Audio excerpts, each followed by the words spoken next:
All right, well, on this nice little day we got going on here, um, I reinstalled the brake lines, the rubber brake lines. It's a 14 and 16 millimeter connection. It's 16 on the flare nut and 14 on the nut itself. And while I was in there, I detailed as much as I had patience for. I'm going to be washing this down with some kerosene at some point to get some of that residual dirt off, but most of the dirt on the inside is kind of gone, but it looks okay. I'm probably going to wash it down at some point. All right, so I completed that on both sides. I did not do the rear yet. That's up and coming. And I got my tires back. Those are the old tires. These are the new tires. And these are the rims. Now, just to take a look at this, for those of you who've never seen this, this is an original 1974 manufacturer rim that came off my spare tire. It's obviously never been used. This looks like a primer. This is painted. That's the back of the decorative cap. And this is the rim proper. It's Campagnolo, of course. 5.5 by 14. I got to figure out if and how I can get these caps out of here. I don't know. That looks like the guy at the tire place, who is kind of a classic car guy, told me that way back in the day you could balance this without putting the spindle through the center of the tire, the rim. He was explaining to me you balanced, of course, the whole tire mounted, but with I think the disc hub also. So I'm wondering, and he said he doesn't have that machine anymore, so this is going to be a little bit of a challenge. But I even asked him to keep the old wheel weights. I don't know why. Well, they're made out of lead. They actually look painted too, huh?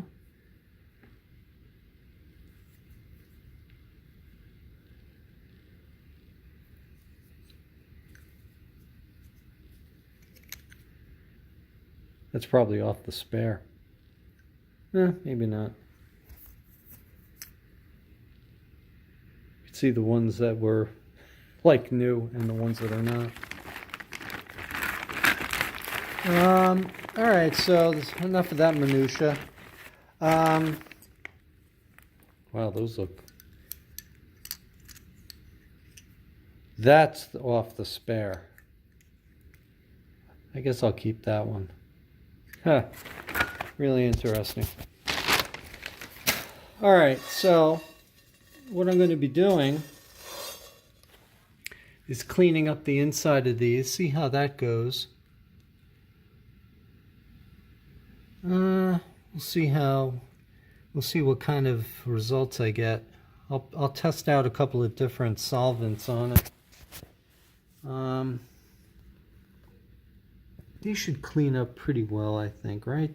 I mean, I don't know why this one looks like it got some oil or some kind of dirt in it because the letters are dirty.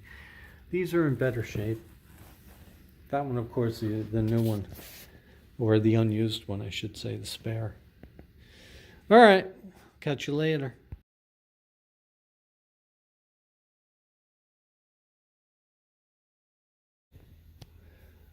Well, while I try to figure out how to remove the center caps from these wheels, because I can't figure it out, got that posted on the internet.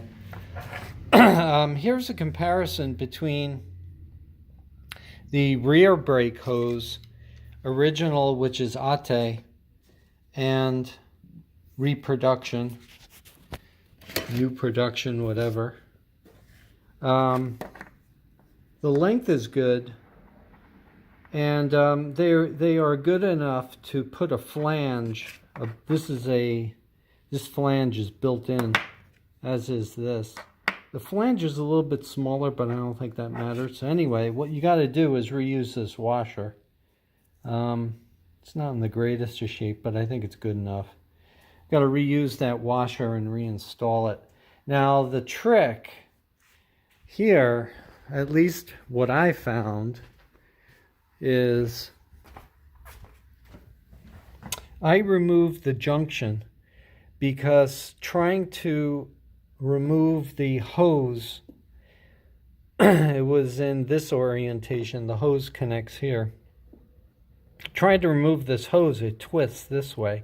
So I just removed I took the two connections off, the inlet and outlet. Actually, I guess inlet and an outlet. Well, the inlet's here, the two outlets. I just took those hoses off. This is a 13 mil connection here that goes like this onto the rear wheel. This is the connection that holds the pipe on. Anyway, this is what I did. All right, well, I installed all of the brake calipers. I got the rears on yesterday, and while I was in there, I was cleaning up some of the undercarriage. And I'll tell you, this is thankless work. Just to give you an idea, this over here is clean metal. So is this over here, and even this over here. There's overspray from factory painting of the car. That's why you'll see this mottled kind of, you'll see the overspray over here. There's a little bit of dirt in there. I missed that.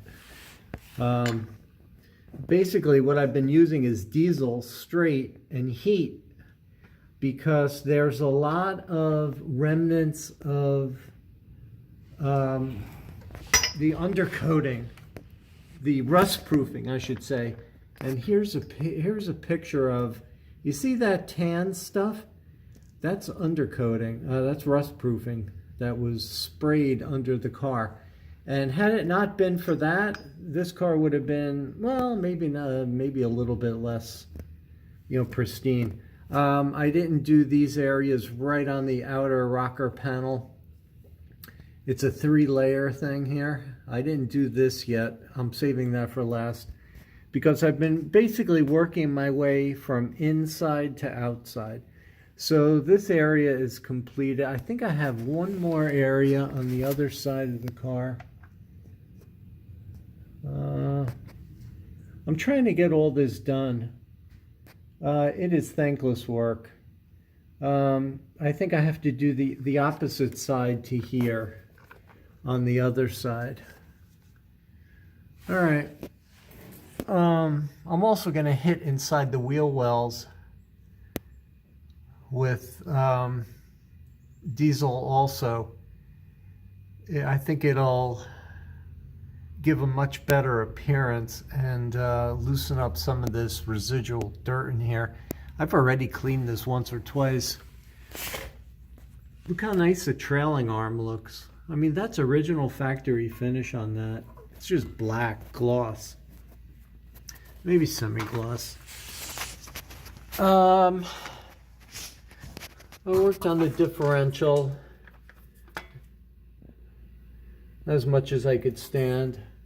And of course, I worked some on the coil springs and those gaiters. I probably have to do a little bit more work on that. You have to apply heat, because the heat dissolves the undercoating spray. Well, I keep saying undercoating, it's really rust proofing, which I think is just straight cosmoline. Anyway, that's that. All right, well, here's another challenge. I got the tires dismounted and I was left with the rims. However, the rims have these center caps in them, and I'm going to explain how I got them off. These are press fit into the rim. There's a little recess in here that allows this cap to fit in there. And I mean, why they did this, I don't know. But the question was, I posted this out on the bulletin boards and I asked people how you get these off, because some of the versions of this had a snap ring, which would have made life a lot easier for me. But this 1974 version did not have a snap ring.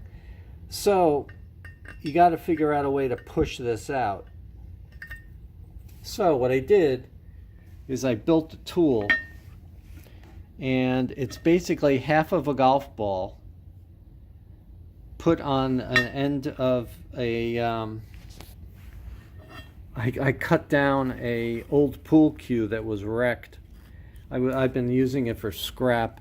Anyway, what I did was I'm taking this apart because what I actually did was I had it mounted this way. I'm going to show you. I had the golf ball mounted this way and used it as a ramrod, and I just held it between my legs like this, because this thing will pop off. So I held the rim like this in between my legs, and I used this to just pop it out with a hammer, and it popped right out. I did damage one very slightly, because what happens is when you pop them out, I don't know which one it is. It's not this, it's not this. It's actually, I think, the spare. Yeah. See, what happened was I took out a little bit of this material here. So I think what I'm going to do is JB weld, put some JB weld in there, and then it's very, very slight, but I'm going to put some JB weld in there. It might not even be worth it, but these grooves are very rough. Anyway, it popped out a little bit of this, and you can see the loss over there. It's black underneath the silver paint. I could probably get it back in there and just dab in some paint, or actually what I'll do is I'll probably paint it first. I have a bunch of different touch-up paints that'll probably match good enough. But that's one of the hazards of doing this. And I suspect it's because I didn't have this half of a golf ball. I didn't have it, perfectly lined up. Now, as I said before, I mounted this the other way. I put it this way to see how it would just fit. And but I had it on this way, so it applies pressure from the round, which is what you want. Anyway, these are the... Well, I just pulled the distributor out. It's lined up on the eye mark, but that doesn't really matter. What I did is I put a little mark on the casing over there, right? Well, I put a mark on the distributor itself. We'll look at that in a minute. But I also put a mark over here, a little black mark over there. I hope not to clean that off when I clean off the grime. I'm going to make that mark a little bit more prominent. and clean that grunge up over there. And should be able to install it right back in the same position. Of course, I put another witness mark on the, I'm going to go over here so we can look at this. I put another witness mark over here and over here. There's one mark on top of the distributor right over here where my thumb is pointing, and there's another 2 marks here, and it lines up between the 2 like that approximately. This is really just to ensure that it doesn't go in 180 out. It shouldn't, because the distributor dogs on the shaft are actually slightly different. It won't seat properly if you don't put the dogs in correctly. So this is just really a reference to get the dogs right. So what we're going to be doing is replacing the points and the condenser. I've got a new cap and rotor, and we should get this done pretty quickly. Another thing I've been sort of struggling with, if you want to call it struggling, is getting the right fan belt. This belt looks good. It's a 825 millimeter belt, but what I do not like is that the clearance down here, right near the water pump housing, is like microscopic.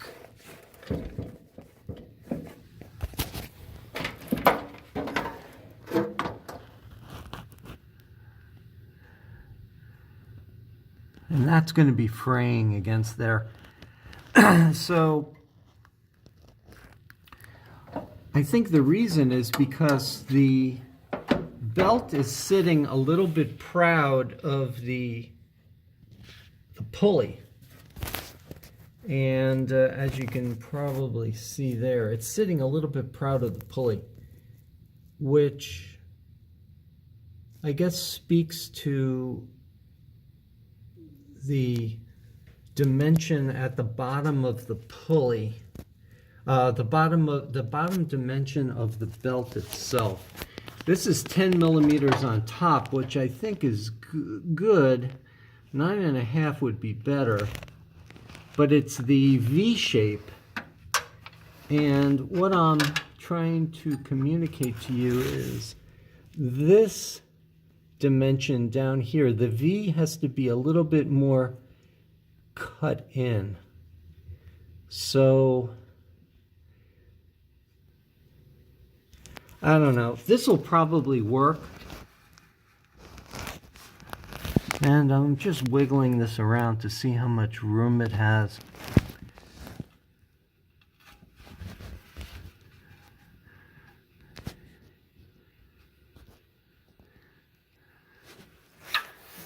This will probably be okay.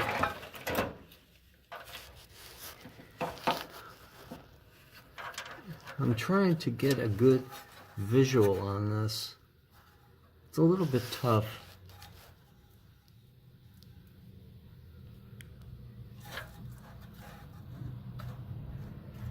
I can tighten this belt up a little bit more, which I think I'll do. This belt will probably work all right. I am going to call the V-belt guys, though, and try to get a better reading on that belt, the dimensions of that belt. All right, more on this later.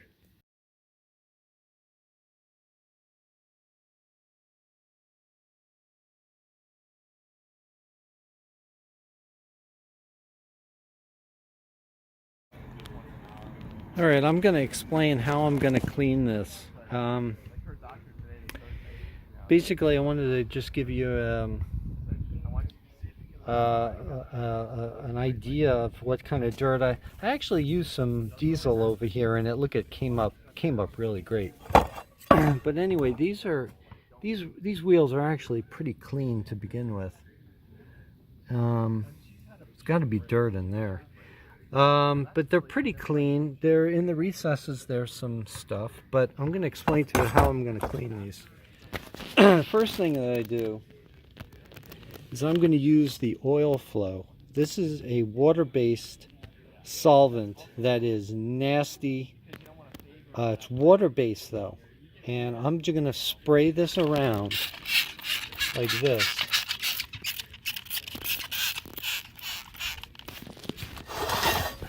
Just like this.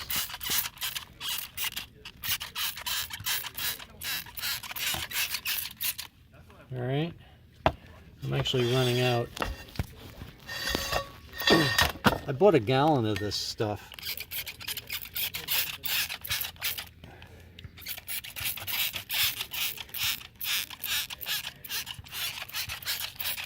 So basically, I'm just going to wet it.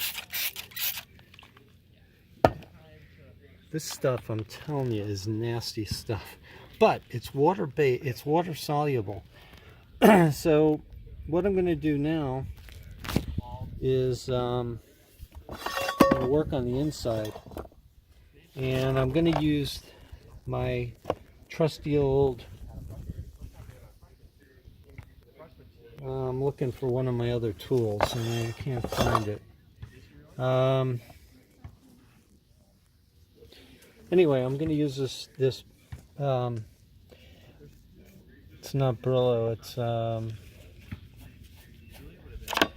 abrasive pad. I don't even, man, it's so dirty, I don't even know it's a Scotch-Brite that's seen better days.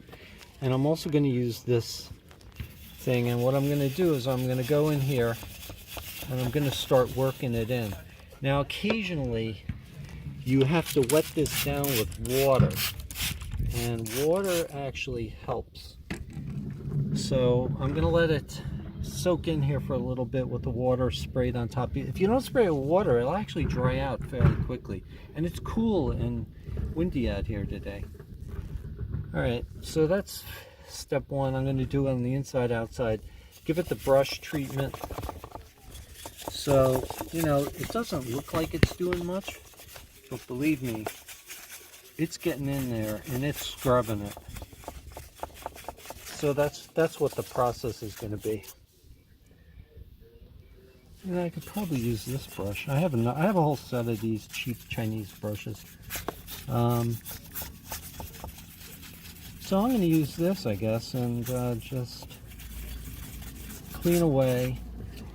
And then with the Scotch-Brite,